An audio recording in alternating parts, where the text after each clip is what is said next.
नमस्कार, स्वागत है आपका। मैं विवेक बिंद्रा, मोटिवेशन स्पीकर और बिजनेस कोच। आज आपसे रूबरू कराएंगे शख्सियत एमएसएमई, आज मिनिस्ट्री को लीड कर रहे हैं बीजेपी की सरकार में, एनडीए सरकार में। गिरिराज सिंह जी आज हमारे साथ बैठे हैं। आज आपको एंटरप्रेन्योरशिप के कुछ इंपॉर्टेंट लेसन सिखाने के लिए। ध्यान रहे, पॉलिटिकल इंटरव्यू नहीं होगा, बिजनेस पे फोकस रहेगा क्योंकि मेरा बिजनेस चैनल है। गिरिराज जी से आज हमें कुछ इंपॉर्टेंट बिजनेस लेसन को समझने में और कैसे ये बड़े इनिशिएटिव और चेंजेस ला रहे हैं और लाए जा सकते हैं। सर, स्वागत है आपका। सर, पहला तो मेरा आपसे आज एक प्रश्न है कि आज बहुत सारे व्यापारी हमारे देश में जिनके पास लोन की सुविधा नहीं है और वो अपनी इक्विटी डाइल्यूट भी नहीं कर पा रहे हैं, और क्योंकि उनके पास कोलैटरल नहीं है इसलिए बैंक उनको लोन नहीं देता। तो क्या सरकार ऐसे कुछ इनिशिएटिव्स ले सकती है या लिए हैं जिसमें एमएसएमई को बिना कोलैटरल के, बिना कुछ गिरवी रखे उनको लोन मिले, पैसा आए तो जल्दी व्यापार बढ़ाएं? देखिए, देश में आजकल दो विषय चलता है, एक फिनेंशियल इंक्लूजन और एक रोजगार। तो आपने फिनेंशियल इंक्लूजन की बात की है। हमारे यहाँ दो स्कीमें हैं। एक है प्रधानमंत्री रोजगार सृजन योजना, जिसे पीएमईजीपी कहते हैं, माइक्रो, जो 25 लाख तक देते हैं। दूसरा है कोलेट्रल फ्री ऋण विदाउट किसी कोलेट्रल का, CGTMS। इसमें पहले 1 करोड़ था, प्रधानमंत्री ने उसे 2 करोड़ तक किया पर पर्सन 2 करोड़ तक। रिजर्व बैंक के साथ मेरा एक एग्रीमेंट है, हम कॉर्पस फंड बनाए हैं। तो पहले 2500 करोड़ था, अब सीधे 7500 करोड़ हमने किया, जो अब 8 पे जाएगा। आज की तारीख में जहां हम बैठे हैं, 18 लाख एंटरप्रेन्योर को हमने ऋण दिलवाया कोलैटरल फ्री स्कीम में। कोलैटरल फ्री स्कीम में। तो अगर और लोगों को चाहिए तो उन्हें क्या करना पड़ेगा? देखिए, ये बैंकों में स्कीम है और बैंक में पूरे दुनिया में हमने ईज ऑफ डूइंग बिजनेस में, पहले लोग कोई उद्यमी बनना चाहे, यूथ या बुजुर्ग जो भी बनना चाहे, वो डिस्ट्रिक्ट इंडस्ट्री ऑफिस जाता था, कई चक्रें लगानी पड़ती थी। हमने 3 मिनट में मोबाइल से सेल्फ डिक्लेरेशन, किसी के पास जाने की जरूरत नहीं, आधार, उद्योग आधार मेमोरेंडम, UAM, 3 मिनट में सेल्फ डिक्लेयर कीजिए, निकालिए, बैंक के साथ चार्टर अकाउंटेंट से प्रपोजल बनाइए और बैंकर के पास जाइए, आप उनसे ऋण लीजिए। तो ईज ऑफ डूइंग बिजनेस में आज कितना आगे आ गए हम लोग? 142 से घटते घटते हम ईज ऑफ डूइंग बिजनेस में 68 नंबर पर आ गए। और ईज ऑफ डूइंग बिजनेस में हमने और ऐसे कई काम किए हैं। अभी आपने फिनेंशियल इंक्लूजन की बात की, और यही नहीं, लगभग 2 लाख करोड़ से ऊपर फिनेंशियल इंक्लूजन हुआ। इसमें हमने 2 लाख उद्यमियों को पीएमईजीपी में ऋण दिलवाया। आज देखिए, एक रीजन कि चाइना बहुत आगे निकला है, उसका कारण है उनकी इंडस्ट्रियल क्लस्टरिंग जो उन्होंने करी है, नेटवर्क की, बिजनेस की। डेट्रॉइट को बोलते हैं मोटर सिटी, जो चालू किया था फोर्ड ने। उसके बाद अगर आप न्यूयॉर्क को देखें तो वो फाइनेंस का सिटी है, आप सिलिकॉन वैली को देखें वो टेक्नोलॉजी का सिटी है। आप चाइना में जाएं तो वहाँ पे अगर किसी को बल्ब चाहिए, कोई ट्यूबलाइट चाहिए तो उसके लिए एक शहर बना हुआ है, मोबाइल चाहिए तो उसके लिए एक शहर बना हुआ है, किसी को अगर फर्नीचर चाहिए उसके लिए पूरा एक शहर बना हुआ है। अगर इसकी बहुत आवश्यकता हमारे देश में भी है, तो आपकी सरकार ने इस पर क्या काम किया और क्या संभावनाएं बाकी हैं? अभी उत्तर प्रदेश की सरकार ने एक अच्छा मुहिम छेड़ा है, 1 डिस्ट्रिक्ट 1 प्रोडक्ट। वैसे आपने क्लस्टर की बात की, तो भारत में जब हम सरकार में आए थे 2010 से 2014 में, क्लस्टर को हम कॉमन फैसिलिटी सेंटर देते हैं, तो मात्र 17 था।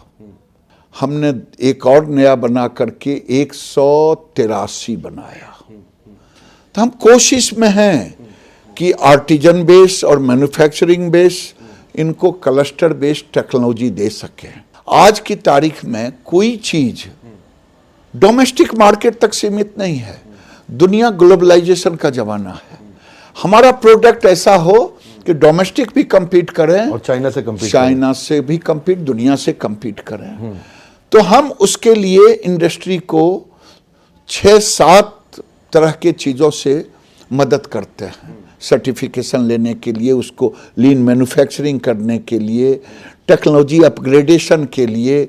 हम टेक्नोलॉजी अपग्रेडेशन के लिए भी पैसा देते हैं 1 करोड़ तक की सुविधा। पर अगर आप ध्यान से देखें सर कि जापान ने टीपीएम टीक्यूएम ला के दिया, सिक्स सिग्मा काइजन ला करके दिया, आपने लीन मैन्युफैक्चरिंग की बात करी, 5S की बात करी, ये भी जापान ने ला के दिया।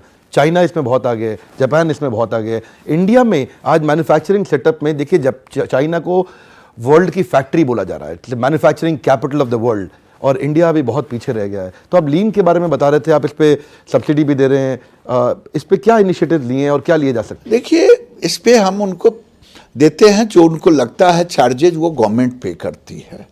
लीन मैन्युफैक्चरिंग के लिए जीरो इफेक्ट जीरो डिफेक्ट के लिए जो पैरामीटर है कि वो उस पैरामीटर्स को अपने आप को ले जाएं अपने इंडस्ट्री को, तो उन सब के लिए सरकार सहूलियत देती है।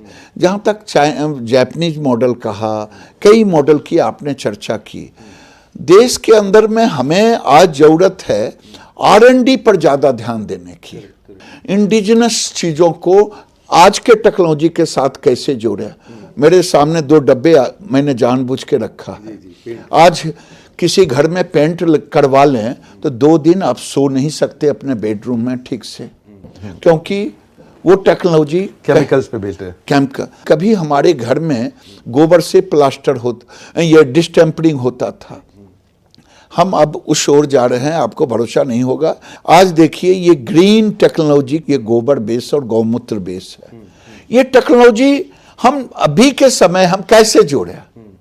ये जब गाय दूध देना बंद कर देती है तो वो इकोनॉमिकली वायबल प्रोजेक्ट रहता नहीं है, तो क्या कुछ ऐसा किया जा सकता है कि उसको इकोनॉमिकली फाइनेंशियली वायबल कर दें, 10-15 गाय आदमी पाले और उससे पैसा भी कमा सके बिना दूध लिए? आप 6 महीना बाद मिलेंगे तो वो मॉडल मैं खड़ा करके दिखाऊंगा, क्योंकि मैं इंडियन ऑयल के साथ मिलकर के, भारत के प्रधानमंत्री ने कहा कि गैस हम बाहर से लेते हैं, CNG गैस या LPG गैस, हम जो बायोगैस है ये हम गोबर से बनाते, कचरे से बनाते। तो हमारे यहाँ 22 करोड़ जानवर हैं, और आप देख लें किसान को 5 रुपये लीटर से ज़्यादा दूध नहीं बचता। इससे ज़्यादा, मैं किसान का बेटा हूँ, 15 लीटर दूध देने वाली एवरेज जानवर हैं भारत के अंदर में। एक जानवर मिनिमम 6,000 रुपया देगी, मूत्र और गोबर से 7,000 रुपया, खाली गौमूत्र और गोबर से। अच्छा, जो गाय का मूत्र और गोबर बिल्कुल वेस्ट था उसको इकोनॉमिकली वायबल किया जा सकता है। जिस दिन किसानों के हाथ में एक जानवर से 5,000-6,000 रुपया महीना आने लगेगा, मैं दूध को बाय प्रोडक्ट कर दूंगा, और ये मेन प्रोडक्ट, ये मेन प्रोडक्ट होगा। जब मैं बोलता हूं तो लोग हंसते हैं या मन ही मन मुस्कुराते हैं। मैं डंके की चोट पे कह रहा हूं, जो प्रधानमंत्री का सपना है बायोगैस ग्रिड का, वो मैं करके दिखाऊंगा। इससे गांव में रोजगार बढ़ जाएगा, उनको शहर भागने की जरूरत नहीं पड़ेगी। हमने ले आया है महिलाओं की आमदनी। मैं महिलाओं को पहला प्रायोरिटी दिया हूं कि घर में बैठी हुई महिलाएं अगर अर्थ के केंद्र बन गई तो GDP उठ जाएगा। क्या इनिशिएटिव लिए आपने? सोलर चरखा। सोलर चरखा, चरखे को हमने टेक्नोलॉजी से जोड़ दी। मुझे बिजली से कोई मतलब नहीं, सोलर चरखा। अब महिलाएं घर में काम भी कर रही हैं, बच्चों को खिला रही हैं, खिला रही हैं। महिला खुद सोलर चरखा चला सकती है? सोलर चरखा चला। कितना पैसा उसको लगाना पड़ेगा चरखा खरीदने? 40,000 की एक चरखा, 10 टकुए का, तो 2 में 80,000। और मेरा लक्ष्य है, पैसा कितना लगता है वो महत्व नहीं, मेरा लक्ष्य है कि महिलाओं के हाथ में मिनिमम 10,000 रुपया आ जाए। साल का, महीने का? महीने का। महिलाएं आएंगी, किसी लेंगी, कंधे पर लटकाएंगी, 10 किलो 8 किलो का होगा, लेके जाएंगी। उसमें आर्टिफिशियल इंटेलिजेंस इनबिल्ट कर दिया मोटर से, और उसमें एक कैमरा लगा रहा है जो सेंसर के साथ उसके मोबाइल में रहेगा, ऐप में, और जब भी टूटेगा सूता, धागे को आकर के ठीक कर देगी। हमें टेक्नोलॉजी ये चाहिए। हमें टेक्नोलॉजी कहने गई है कि वो किचन में अपना काम कुछ कर रही है और पीछे से उसका काम अपने आप रुक गया तो पता लग जाएगा। तो ये तो साहब पैसिव इनकम हो गया, यानी कि वो अपना किचन का काम बच्चों का भी देखती रहे और पीछे से 10,000 रुपये महीना मिलता रहे। यही मेरा है। अगर महिलाओं के हाथ में मैंने रोजगार दे दिया तो मैकेंजी ने जो रिपोर्ट चाइना की दी है वो भारत का देगा। मेरे जीवन का सपना रह गया है, मैं मंत्री रहूं या न रहूं, मैं इस काम को अब कोई रोक नहीं सकता। ये तो हो गई सर थोड़ी गांव की बात। हाँ। अगर मैं थोड़ा शहर में आऊं तो अब देखिए, MSME के लिए आपने जिम्मेदारी उठाई, आपने 4-4.5 साल इस पे काम किया। इजराइल में 70-75 लाख की पॉपुलेशन है टोटल, लेकिन इतना इंक्यूबेटर है वहाँ, इतना एक्सेलरेटर है, सरकार इतनी मदद कर रही है वहाँ पे एक एंटरप्रेन्योर की, स्टार्टअप की, उनके अपने वहाँ पे R&D पे इतना पैसा लगाया जा रहा है। यहाँ पे अगर मुझको लगता है कि अगर हम कोई 2000 या 1000 कॉलेज के साथ इंक्यूबेशन सेंटर ला दें और स्टार्टअप्स को बिल्ड करें। मैंने लाइवलीहुड इंक्यूबेशन सेंटर लाया। मैंने ये प्रोग्राम केवल मैन्युफैक्चरिंग सेक्टर तक नहीं रहा, मैंने हेल्थ सेंटर में भी दिया। आपको एक आश्चर्य होगा कि 69 से इस डिपार्टमेंट में केवल टेक्नोलॉजी के लिए 18 सेंटर थे, टेक्नोलॉजी सेंटर। अब हम कहते हैं चरखा से चंद्रयान तक, हम उनको टेक्नोलॉजी देते हैं। एंटरप्रेन्योर हम चंद्रयान में भी दे रहे हैं, तेजस में दे रहे हैं, हम भाभा इंस्टीट्यूट को दे रहे हैं। तो लेकिन वो 18 मेरे लिए सफिशिएंट नहीं था इतनी बड़ी आबादी में।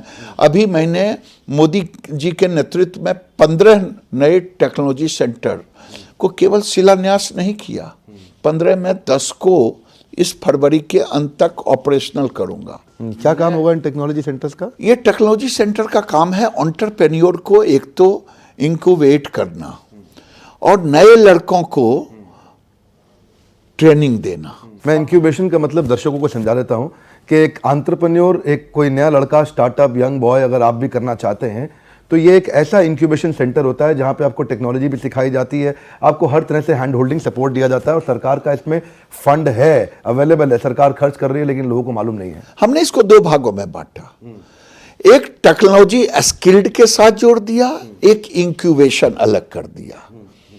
और अब टेक्नोलॉजी, अब आप पता कर लें जो हमारे डिपार्टमेंट के टेक्नोलॉजी सेंटर है वहाँ लगभग 7 लाख बच्चों को हम ट्रेनिंग देने का काम किया, 1.5 लाख लगभग प्रति वर्ष। 90% लड़कों को उसमें रोजगार मिलता। पर रोजगार से सर एक बात पूछूं, हाँ। क्षमा चाहता हूं, थोड़ा कठोर रहेगा नहीं आपको। नहीं बोलिए। मैंने अभी सुना पीछे आपने कहीं बोला कि 10 करोड़ जॉब्स क्रिएट हुई हैं। सर ये स्लिप ऑफ टंग था या वास्तविकता है? अगर मैंने 20 लाख एंटरप्रेन्योर खड़ा किया तो क्या उसने ऑपरेटर रखा, क्या उसने एक सहायक रखा, क्या उसने मार्केटिंग के लिए रखा? अगर 10 का भी एवरेज हुआ 12 का तो 2 से 3 करोड़ लोगों को हमने रोजगार दी। अगर 183 हमने क्लस्टर बनाया उसमें रोजगार, तो हमने 3 करोड़ रोजगार डिपार्टमेंट में। आप बता दें कि जिस एंटरप्रेन्योर ने 2 करोड़ तक के नीचे का लोन लिया तो इंडस्ट्री में कोई काम देगा कि नहीं देगा? अकेले तो नहीं करेगा लोन लेकर के। इतनी बात तो समझना चाहिए देश को। कोई पप्पू भी समझ जाएगा, असली पप्पू समझे या ना समझे, देश का पप्पू तो समझ जाएगा। बहरहाल सर मैं आपसे एक और प्रश्न करना चाहता हूँ। ये गवर्नमेंट और इंडस्ट्री पार्टनरशिप हमने चाइना में बहुत देखी और कई देशों में बहुत देखी। मैं सर, मेरा श्रीलंका में ऑफिस रहा है, मैं वहाँ बहुत काम किया। अब तो खैर मैं ज़रा भारत में काम करता हूँ, हिंदी में वीडियोस बनाता हूँ। श्रीलंका एक तरह से पूरा चाइना कैप्चर कर चुका है। जब चाइना जाता है तो अपने साथ व्यापारियों को ले जाता है और वहाँ बिजनेस चालू करा देता है। जब चाइना पाकिस्तान जाता है तो अपने साथ में बड़े बिजनेसमैन को ले जाता है, वहाँ बिजनेस चालू करा देता है। आज मैं नेपाल जा रहा हूँ, पूरा का पूरा नेपाल चाइना लिए चला जा रहा है, वहाँ सब अपने बिजनेसमैन को लेकर बिजनेस कराता है। इंडिया में क्यों ऐसी पॉलिसी पर काम नहीं किया जा रहा कि गवर्नमेंट और इंडस्ट्री मिलकर के ग्लोबल मार्केट को कैप्चर करें? जब मैं ले जाता हूं तो भी कई प्रश्न खड़े होते हैं। आपने कहा पॉलिटिकल नहीं बोलने का, इसलिए मैं पॉलिटिकल नहीं बोल सकता। जैसा आप ठीक समझे। आज देश को जरूरत है माइंड सेटअप चेंज करने का। हमें कभी चर्चा सदन के अंदर नहीं होती कि भारत को हम इंडस्ट्रियल प्लेटफॉर्म पर कैसे ऊपर करेंगे। केवल चर्चा होती आरोप और प्रत्यारोप का। दुर्भाग्य है भारत के अंदर विपक्ष अंधा विरोध है। पॉजिटिव विरोध हो तो समझ में आती है। अभी अब अंबानी को लेके जितनी चर्चा हो रही है राफेल में, तो आज जरूरत है देश में आप कंस्ट्रक्टिव क्रिटिसिज्म की जरूरत है। हाँ, कंस्ट्रक्टिव।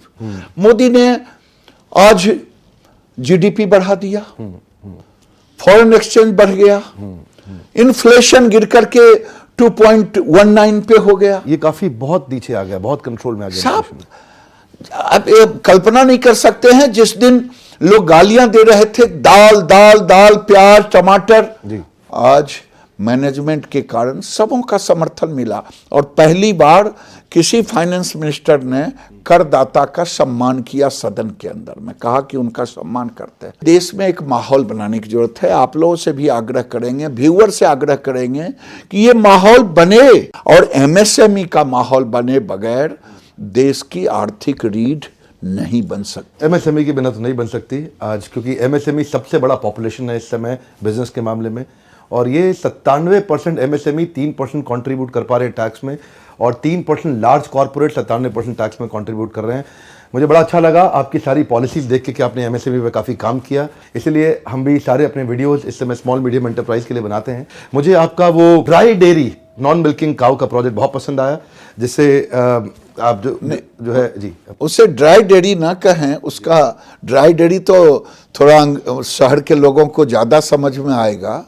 मैंने इसे गाय और माई कहा है। माई मतलब जो महिलाएं हैं उनको आपने रोजगार दिया, वो जो आपने सोलर प्रोजेक्ट लगाया वहाँ पे वीविंग के लिए, और गाय मतलब आपने पशुओं से उसके जो ड्राई डेयरी जिसको आप ड्राई कह डेयरी, रहे हैं। जी जी जी, मैं दूध को बाय प्रोडक्ट करूंगा, दूध को बाय प्रोडक्ट कर रहे हैं। तो ऐसे ही टेक्नोलॉजिकल और ऐसे वंडरफुल अमेजिंग इनिशिएटिव्स अगर हमारे सब नेता लोग लें और हमारे सब एंटरप्रेन्योर्स इसी तरह आगे बढ़ें, तभी देश में प्रगति होगी। इसी प्रकार के और पावरफुल मोटिवेशनल एंटरप्रेन्योरशिप के वीडियोस देखने के लिए हमारे चैनल पे आते रहिए। दुनिया का नंबर 1 एंटरप्रेन्योरशिप यूट्यूब चैनल बनाने के लिए, हमारे साथ जुड़े रहने के लिए, वीडियो को लाइक करके हमारा उत्साह बढ़ाने के लिए, शेयर करके इस देश को बिजनेस आइडिया से अवगत कराने के लिए आप सबका हमेशा की तरह प्रेम पूर्वक बहुत बहुत धन्यवाद। सर आपका भी बहुत बहुत चलिए धन्यवाद। मैं आपको धन्यवाद देता हूँ। Thank you.